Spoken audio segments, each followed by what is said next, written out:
Now let's talk about setting up your emulation infrastructure. So you need to make some decisions and set up your core infrastructure so you can build an unlimited number of projects. Well, let's hold on a second. Let's back up a second. I already mentioned in a previous lesson about should you build one versus many. So that decision is going to have to come down to you, whether you pursue just one project or whether you pursue many projects. Typically, if you're going to pursue many projects at the same time, you're going to need some help. So you may want to, have quite a few outsourcers that you work with, or even a full-time person to run different things. But overall, the steps are the same to go after different projects. But it's going to take a bit of work to do many of them. Otherwise, I don't want you to fall in the trap. I mean, trust me, this is all from over 20 years of experience as an entrepreneur. It's easy to fall into a trap of trying to do many things at once and just delaying more and more the time that it takes to start making money. Because as you add more and more projects, you extend the timeline. So the only way that's not the case is if you have a very strict, very productive schedule to carry out steps and to carry out basically, being productive, being efficient, and also having help. But aside from that, once you set up your infrastructure, in other words, your tools and services that run everything, we're going to talk about those, and I'm going to give you some recommendations based on my own experience. You may have some of your own experiences and your own preferences for what you'd like to use, but I'm going to give you mine because I know a bunch of people would like to hear my recommendations, would like to hear what I use for this process for myself. So I'm going to share those with you, and then ultimately it's your final decision. But once you set up your basic infrastructure and you don't really have to make those decisions anymore, then it's just plug and play to go after however many projects you want, whether it's one or more. So based on your budget, that's going to determine for sure, what kind of services you're able to use and pay for and afford, as well as how many projects you can go after at a time. So no matter what your budget, there are ways to kind of strip down and do this process with like a basic web hosting account and one or two other tools where you don't have to have all these things I'm about to mention. But the more you can afford, really it gives you an unfair advantage because the faster, more efficient that you can become. So once you set up your emulation infrastructure, you will improve your speed to market and have shared costs across all your projects. So back to our core principles we talked about at the beginning, how fast we can get to market and get money to start coming in, and how inexpensively we can do it. These are very important considerations for us. Well, having the emulation infrastructure, these tools and services that we need to make decisions on what we're going to use, and you want to use the same stuff. You don't want to constantly be trying different things for different projects. That's why you just need to make a decision and stick with it and roll stuff out and then expand and grow and hopefully make more and more money. Now, you can always change services and tools and do different things down the road, but that's not our mindset here. Our mindset is speed to market and for us to start getting results and hopefully money as quick as we can. So once you have the infrastructure set up, in our last section of phase 3, we were talking about, cost analysis, and we were also talking about the speed analysis. And I mentioned in those lessons that the infrastructure can really save you time and money. Because once you make the decisions, you don't have to make the decisions anymore. And once you're already paying for the services, you can almost run an unlimited number of projects on them without incremental cost. So that can bring the cost down when you average out all your projects. So this sentence is in yellow for a reason. It's very, very important. This is one of the most valuable things I can possibly teach you.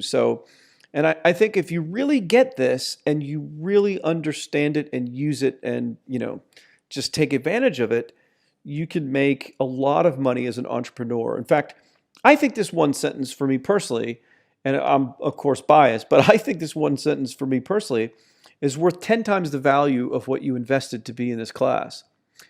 Here's the sentence and the statement. The biggest bottleneck to making money is having to make decisions. Now, what does that mean? Let me repeat it. The biggest bottleneck to making money is having to make decisions. So that's kind of a tongue twister there. I kind of stumbled on it.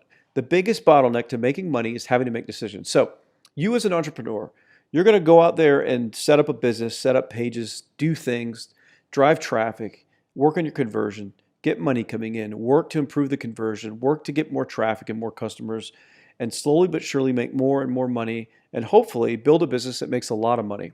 But in the process of any of that, of rolling out any of these steps I give you, of doing anything in any of this, where you have to make a decision, every time you have to make a decision, that is a bottleneck or something that can stop you from progressing and making more money. Decisions and decision making are the kiss of death for entrepreneurs. We as human beings don't like to make decisions. We'll defer making decisions, we'll procrastinate making decisions, and sometimes decisions are just hard to make. So if you take any process, I'm not just talking about the spy for profit methodology, I'm talking about anything in business. If you take any process and you make as many decisions in advance as possible, in other words, you decide what all the tools that are going to be that you're just going to use to run your business, and that's it. You're going to do your best just using those tools. You decide, let's say, let me give you another example and why I'm getting to all this and why it's so important. Let's say you're going to do info products. Let's say you like, and it's a great market online. I have personally generated millions upon millions of dollars selling info products to a lot of different markets in a lot of different ways on the internet. I think info products are fantastic. I mean, this course is essentially an info product. Well, if you define how you're going to structure your info products, let's say you do it in modules, and for depending on the depth of a course you're going to teach, let's say we could look at this course. Each module will be broken down into 2 sections so your students can kind of consume the information easier than having it all dumped on them at once. So, okay, you're going to have 2 sections. And then you could say, okay, in each section I'll have 10 to 12 lessons. And then in each lesson I'll have it broken down to 2 or 3 subpoints or subsections. And so the point is, if you make all those decisions in advance, it makes, for example, in this info product example, it makes making that product much faster, much easier, because you're already defining the kind of format that it'll be in. Now it's just filling in the blanks. Well, what are the different sections going to be for, this phase or for that phase or for this module or whatever you want to call it. So making decisions in advance and being able to make decisions is the most powerful thing you can do for making money, because then it's not going to slow you down, nor does it completely stop your progress. That's the other thing about it. Anytime you have to make a decision in the process of you making money, if you haven't made the decision yet, it stops you in your tracks dead. You're completely stopped from moving forward in the process to make money. So I know I kind of rambled on there a bit about that point, but I can't stress enough how important that statement is, that the biggest bottleneck to making money is having to make decisions. So the more decisions you can make in advance, the better. If you're going to do the info product thing, then you'll decide that, okay, so my sales copy, I'll have the name of the product, then I'll have a table of contents that's in 10 to 12 sections, and for each section I'll have 5 bullets that I'm going to put in the sales video or on a sales page. And so you could do 10 different info products, but every sales page has the same structure. Those bullet points, those number of main sections in an outline. Again, you could emulate this by seeing a competitor structure, but you make a decision that that's the structure I'm going to use for all these different types of info products, and then you just wash, rinse, repeat. Like if you were going to do stuff on that Udemy site, let's say, and you wanted to publish on Udemy, you could do that. You could just set the structure up between all the different, number of chapters, the number of sections, so on and so forth. So if you're going to do SaaS products, you could do the same thing. You could say, okay, I'm going to have X number of sections to the code that I want developed or how it's going to work. Or I'm going to have, these main screen sections. And in each screen section, I'm going to draw 2 pictures for the project I'm going to post to find someone to program this. And I'm going to show, what they see when they first log in. And then I'm going to show another screen for what it looks like when they fully use it. Whatever. I'm just giving you examples. But decisions. The more you can make those decisions in advance, then all you're doing is following steps, predefined steps. And when you're following predefined steps, you can have other people do those steps. Here's the other thing, and then I'll move on past this. Getting help from others to grow your business. It's one of the, let me sidestep again. The biggest and most valuable way to make money on earth, and how all the wealth has been built in the history of time and still today, is the process of writing a small check and cashing a larger check. That's really what business comes down to. Well, one of the biggest points of leverage in business of writing the small check and getting a larger check is to leverage labor, is to, no matter how great of an opportunity that you discover, how great of an idea you want to build out, how promising a business you want to do, your time is limited to what you can do in a day. So if you're really going to grow and become successful, you need to leverage other people, outsource to programmers, graphic designers, content creators, copywriters, what have you. Well, what you have to know about working with other people is, and this is why many entrepreneurs stumble, is that other people aren't mind readers. For example, if you're gonna do a SaaS project or a mobile app, which I know a lot of the students in this class are because they've told me that that's where their interest lies. The biggest mistake you can make when you start posting projects to get programmers to bid on your software project, and of course to get them to make it, is to not define it enough. I briefly covered that when we talked a little bit of outsourcing and programming. So making those decisions in advance of really what every single thing is going to do is going to help them do it faster and cheaper for you. Well, that goes with anything. So anytime you get help on anything, if you can make decisions in advance and be more precise about exactly what you want from someone, the more likely they are to be able to do the job and to be able to get it done faster. And speed is everything in business. You got to move quick. So let's move on. But I just really want you to get that is decisions. And if you look back at the history of yourself as an entrepreneur, I would be willing to bet that you haven't made anywhere near as much money as you should have because you had trouble making decisions. It's profound when you really, really think about how it affects a business. So here's some recommended services that I recommend for kind of using for your infrastructure for all this. So you're going to need a shopping cart if you're going to sell products. Infusionsoft has kind of become the go-to tool for kind of online business for entrepreneurs, but it's a power tool. It is very complicated and very, very advanced. It can do some amazing automated things, but it's also a little pricey. It's $200 to $300 a month. It has, I think, about a $2,000 setup fee. Yes, it's very, very expensive, but if you can afford it, or you start on a smaller budget and can build up a project making good money where you can then afford it, it's good to look into because it can do a lot of things that a lot of other tools cannot do. So a lot of the biggest guys and marketers you've probably heard of or have seen their stuff online. And as you poke around and kind of do research and spy on some of these other businesses, you'll see quite a few are using Infusionsoft. That's because it's so powerful. A level above Infusionsoft is Salesforce.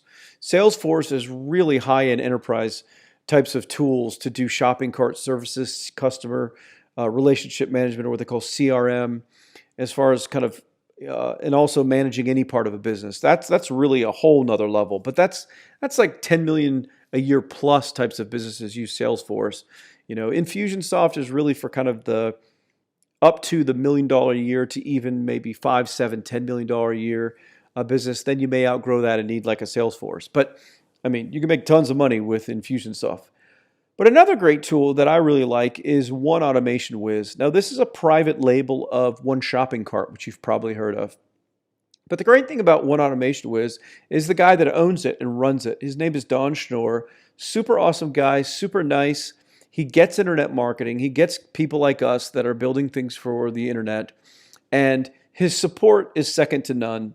If you have a problem with anything, he's there to help you. If you set up your own affiliate program, which, by the way, you can run affiliate programs through Infusionsoft or One Automation Whiz. It'll do that. It'll handle email marketing. It'll basically do pretty much most of everything related to selling products. And by the way, One Shopping Cart or as a private label, One Automation Whiz, it gives Infusionsoft a run for its money. Infusionsoft has a little bit more flexibility, and it's a little more extensive as far as what you can do with automation right now. But One Shopping Cart, and of course, as a result, One Automation Whiz is catching up. But One Automation Whiz is much, much cheaper. I think it's like $129 a month, around that area. And there's no huge setup fee like Infusionsoft, so it is cheaper, and it can still do most of what Infusionsoft can do. I use it for some of my businesses, so I'm using One Automation Wiz. We also use Infusionsoft for some other projects that we're doing. So it just depends on what you're doing, what your budget is, but those are two of the main shopping carts. There are others. There are tons of other solutions. There are new solutions coming out of the market all the time. But I recommend you pick one of these two and just run with it. And of course, when you're making tons of money, then you can decide if you want to go for more features, try something else, so on and so forth. Merchant processor. This is like who you're going to actually use to collect money.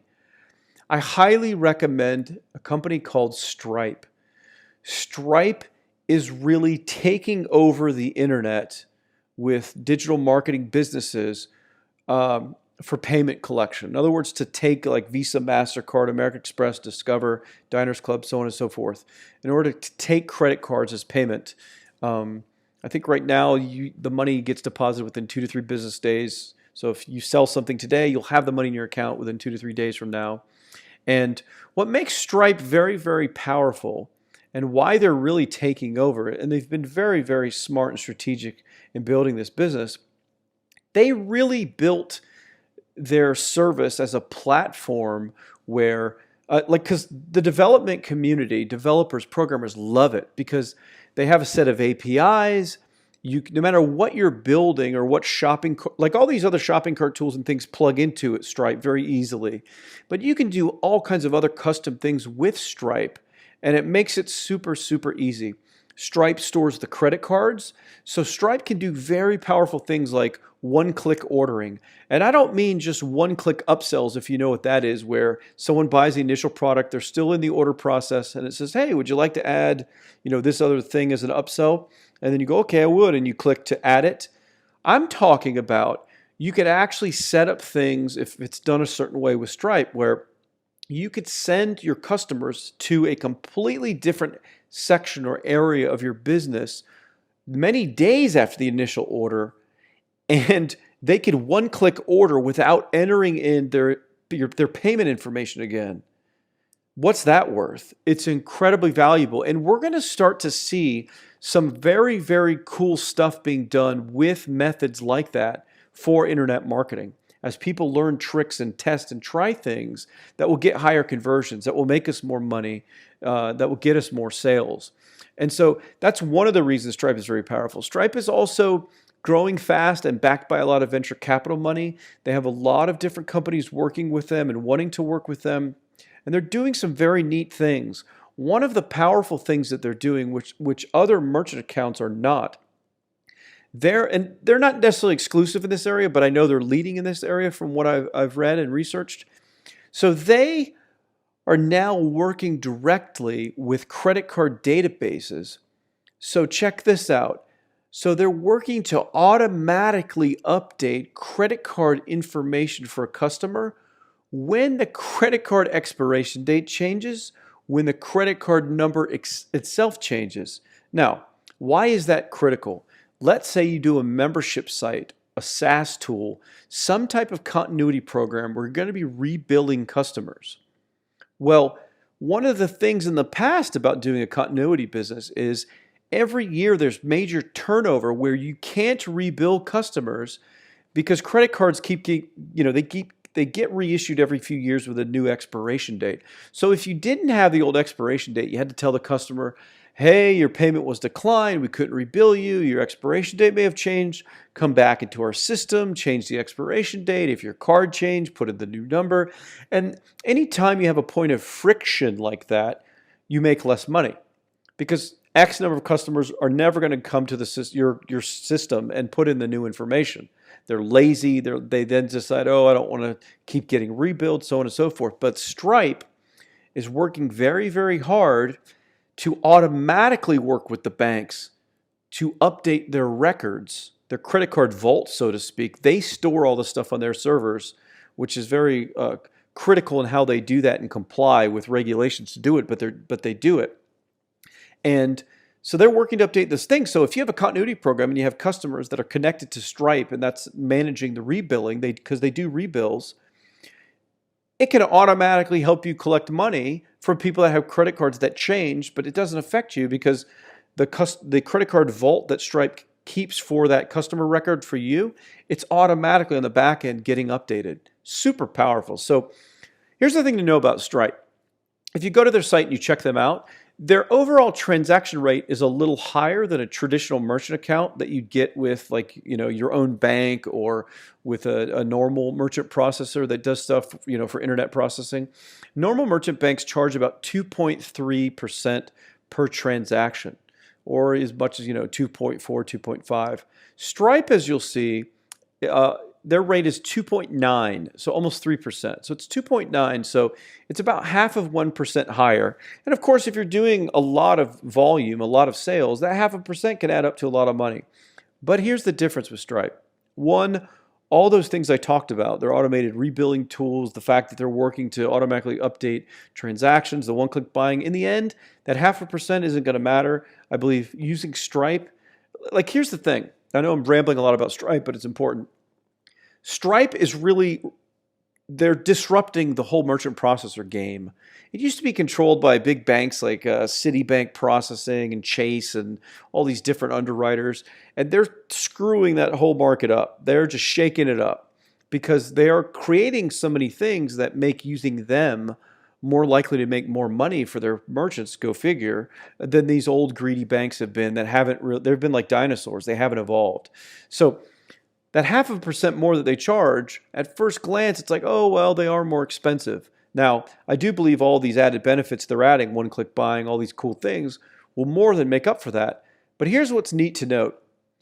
They charge 2.9% flat rate for, and it's like plus 30 cents a transaction, very much competitive like all these other processors. But they're also charging that 2.9% on American Express transactions. And why this is important is because the typical American Express transaction is higher with merchant processors than Visa, MasterCard. So normally these other processing companies charge 2.29 or 2.4% to do Visa or MasterCard, but they usually charge 3.5% or more for each American Express customer that you'd have, because American Express does charge the banks more.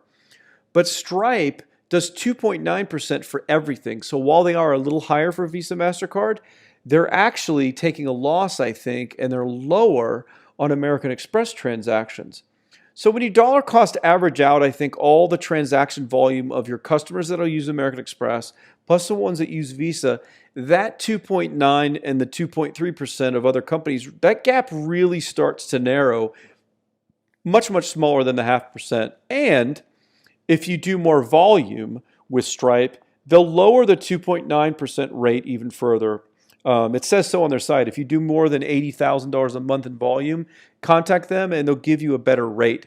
I know someone now that has a pretty new account that recently started doing about $80,000, and they got a rate of 2.7%. So that just kind of gives you an idea of what you can expect. If you can start doing more than $80,000 a month in sales through them, you could drop to 2.7. And I've talked with other people and know personally, of course, from my business connections and everything I'm doing, that they'll go even lower than that with even more volume. So, I can't give specifics about this stuff because a lot of things they do, they require that you kind of don't disclose it for competitive reasons. But anyways, you can lower that gap even more with even more volume that you do. So it's even more and more valuable. So I highly recommend Stripe. If you don't have a merchant account, go and get it. Now, they're only working with about 18 different countries at the time of me recording this. And many of those countries are still in beta. So your country, depending where you're from, may not be offered just yet. I know the United States, Canada, the UK, Australia, all those countries definitely are there. I think other parts of Europe are starting to be added, and I think they're in beta, and then other parts of the world are being added. But check out their site. They tell you everything that they, all the different countries they service right now. So, moving on. Help desk management. If you're going to do customer support, I highly recommend you have a help desk management service. My company likes to use Zendesk. It's a great company. They're a publicly traded company. They have a great service, great user interface, easy to use. Yeah, it's about $40 a month or so to start. And if you have more customer support reps, the rate goes up. I think for 5 reps, It's like $100 and something a month. But you can have 5 people logging in answering support tickets. But it's great. It's a SaaS tool, so you don't have to worry about running help desk software on your own server if your own server should crash. Not only people don't have a place to enter a support ticket to say, hey, your site's down and maybe your membership site's down. So it runs on their servers, runs off their own email marketing systems, so the emails will get delivered. And so it's a great tool to use for managing customer support. So which you can completely outsource to outsourcers, cheap people in the Philippines or in other countries. They can log into your Zendesk account, of course, and just answer any email support tickets for your business. So Zendesk is a good one. Landing pages. To create opt-in pages, to create funnel pages to actually sell stuff. Lead pages is kind of the leader in the digital marketing space. If you check them out, they have a great library of tools. And a new up-and-coming company, a great tool, great service built by Russell Brunson, Todd Dickerson, and his whole team. It's called ClickFunnels. You may have heard of it. You've probably seen it being marketed around the internet. It's very, very powerful tool. But both of these services can really speed up your, going from nothing to getting a page out there that's ready to start either collecting opt-ins to build an email list and or to start actually selling products. So and they have templates with proven converting pages, and those are very, very solid tools. So some people use them both. Some people use one or the other. But both of those services are great and will save you a lot of time for setting up pages and basically start testing stuff. Site hosting, there are a gazillion website hosting things out there. Bluehost is one of the cheapest. It's kind of one of the most common ones. So I list this pretty much just for people that don't have much experience at all with web hosting. There are a lot of different providers out there. It doesn't really matter ultimately. Most hosting companies have the basic stuff where they'll host pages and host email addresses for you and other things on your domain. And really, marketing today is using so many of these other tools like the ClickFunnels, like lead pages, these shopping carts. You're not really doing a lot on your own kind of website hosted account anymore because that plugs into a lot of these other tools that automate and make things easier. So, you don't need to run your own managed server anymore for your website unless you're doing very, very specific things. So any web host pretty much will get the job done. Domain registration, I didn't list that. GoDaddy, most people use GoDaddy. Enom is another one, ENOM. Bulk Register is another one. I think they're owned by Enom now. Network Solutions is, of course, the oldest one, but they're more expensive. There are a lot of different domain registrars out there. If you don't really know what one to use, just go with GoDaddy. They're cheap, they're reliable, they're secure. But make that decision. Say, I'm going to use GoDaddy, and I'm only going to use GoDaddy for every domain I register. You don't want to use too many different, like for all these things I'm mentioning, you don't want to use too many different tools to do the same job. Because then you're like, oh, here again, decision making. I want to register a domain. Should I go in my GoDaddy account? Should I go in my Enom account? Should I, So make those decisions in advance and just stick to a single tool for different things if you can, and then move forward with that. If you're going to do info products, I highly recommend Kajabi. This course is running on Kajabi. It's, as you can see, it's great. And to be honest, the way I have this Spy for Profit course set up, I'm not even using but like 10% of their functionality.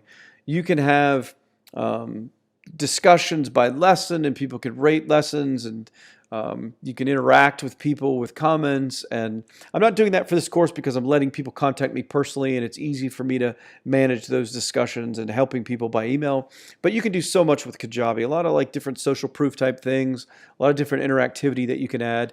And the guys at Kajabi, friends of mine, real good guys, real good marketers, they're really evolving the platform to do more and more. But you can get a Kajabi account. I think it's like $99 a month for their main account, for their classic account.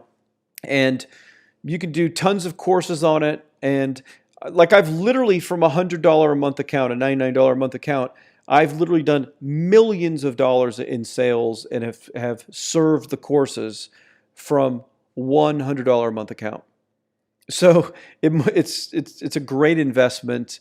It's easy. You just upload your videos, you upload PDFs or software zip files or anything that you're giving to somebody that's buying a course from you. You can time the course and drip it out in different schedules. You can do all kinds of neat scheduled things, structured things. But if you're going to do info products, especially several info products, Kajabi is a great way to go. You can do a custom header at the top with the logo of the course, give it a different look and feel, just kind of like how you see the Spy for Profit course when you log in to Kajabi to access this that you're watching now. So it's a great tool to use. Oh, and by the way, all these services I'm recommending to you, they're all just I'm giving you the company domains. I don't make any money if you go and buy from these companies. I don't own any of these companies. I don't have an equity stake in any of these companies. I wish I did. But so there's no affiliate links. I'm just giving you my recommendations. I'm passing along to you as my student just what I recommend that you use. Of course, you can use whatever you want, but these are some of the tools that I've had personal experience with and really like. Moving on, you're going to need an analytics platform or service to track your stuff, to track your activity. Google Analytics is free. It's great. It's super powerful. But some people want different functionality than what Google Analytics provides. Mixpanel is one that's used by a lot of different marketers. Now, it's a premium product. You have to pay per month to use it. But it does some cool stuff. We're kind of visually seeing like a funnel, and you can do split testing and do other things that you can't do with Google Analytics, or at least you can't do it as easily. So look into Mixpanel. It's a very cool analytics service. Email marketing, Aweber is kind of the old established player in the market for setting up follow-up autoresponders. SendGrid is now being used more and more by big players to send out email marketing. SendGrid also now kind of plugs into Infusionsoft and some of these other shopping cart services. So SendGrid from that standpoint has a bit more, I think, portability, where if you change shopping carts, your email marketing is still seasoned, so to speak, where it's getting delivered and the database and subscriptions are being managed by SendGrid. So you could more easily move shopping cart or other infrastructure providers by just moving the API of the SendGrid account that you have to other tools. So it's something to consider. But Aweber's pretty inexpensive.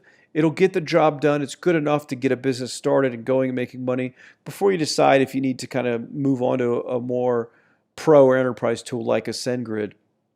Outsourcing, there are so many different options. I had once taught a course on outsourcing.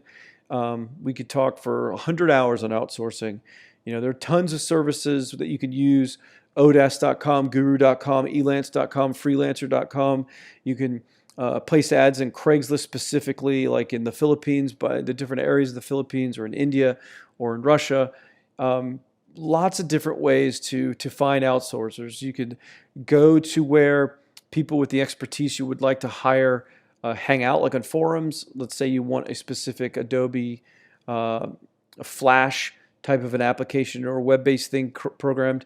Well, you could go to a Flash discussion forum and find very talented people that are experts at Flash, and they usually have a marketplace area in there where you could post that you're looking to hire an expert on Flash to create something for you. So a lot of different ways to find outsourcers, but let's keep it simple. For 90% of your needs, Odesk is good enough. I really like Odesk. They have a sense of accountability with the outsourcers. I've had really good luck finding great programmers, designers, content creators, researchers. So I recommend Odesk. It's just simple for me to give you one thing. If you don't yet have your go-to resource for outsourcing, Odesk is great. And last but not least, for SaaS hosting, if you're going to do kind of a web-based or mobile type of a service, Amazon Web Services really still is kind of the leader with auto-scalable types of infrastructure for building like a SaaS service. And Heroku is another one. It's owned by Salesforce, another enterprise-level platform where you can build kind of a tool or a service on top of it, like a subscription SaaS tool that you would sell. And both of those platforms auto-scale. So If you went and bought your own actual physical servers and put your own servers into a data center somewhere and paid the data center for the rack space per month and for the bandwidth per month that you were going to use, in most cases that's going to be a bit cheaper than Amazon Web Services or a service like Heroku. But the beauty of those services is that you can start small with very little money. You don't have to buy your own server, which you used to have to. I did this in the past. I once had like a $10,000 a month cost to where I was renting actual physical servers and I was paying, a data center. It was those were the only options 8, 10 years ago. Well, now Amazon makes it easy. It's pay as you go. It'll auto scale when you get more traffic, which is beautiful. You don't have to worry about adding more servers where you're going to have a kind of a traffic jam at your site that's going to slow things down. Heroku is the same way. These services automatically scale, so they're consistent, they're reliable, and it's almost like having a whole new division of your company managing your tech, even though it's cheap to have it scale. But anyways, you need to make decisions about what tools and services you're going to use to run your business and your projects. Make those decisions and stick with them and build out your business until you start making a bunch of money before you even consider switching things up or going with something more advanced. These tools that I have just listed for you, you don't even have to use all of them, but just the tools I've mentioned are enough for you to make $10 million a year in net income. I'm not saying that you're going to go make $10 million a year for sure, but I'm saying they're capable of supporting you making $10 million per year in profit. I'm not even talking about sales. You could be doing, these could handle doing $100 million a year in sales, or at least $50 million. But you can make a lot of money with the tools I just mentioned, and that's what I'm getting at. So don't think you need to outsmart yourself and do the enterprise stuff like Salesforce and other things. You don't. The tools I just mentioned are good enough. So make some decisions, set up those accounts, and get ready to start taking action to start building these projects and going after these opportunities that you've decided to go after.